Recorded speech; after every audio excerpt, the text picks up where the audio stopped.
अगदी जलद व अचूक बातम्यांसाठी पाहत रहा महामीडिया 24 सदैव तत्पर।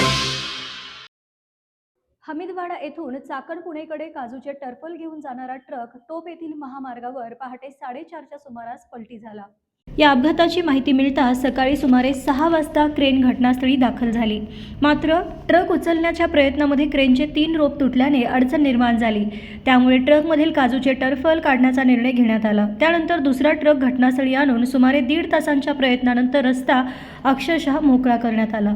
दरम्यान पोलिसांनी पलटी झालेला ट्रक क्रेनच्या सहाय्याने महामार्गाच्या एका बाजूला केल्याने एक वाहन मार्गस्थ केले जात होते।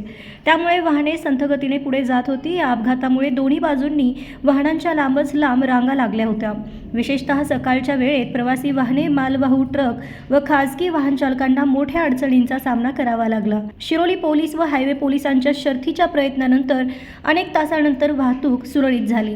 महामार्गावरील रखडलेले काम, अपुरी सुरक्षा व्यवस्था आणि वारंवार होणारे अपघात यामुळे वाहनधारक व स्थानिक नागरिकांमध्ये तीव्र नाराजी व्यक्त होत आहे।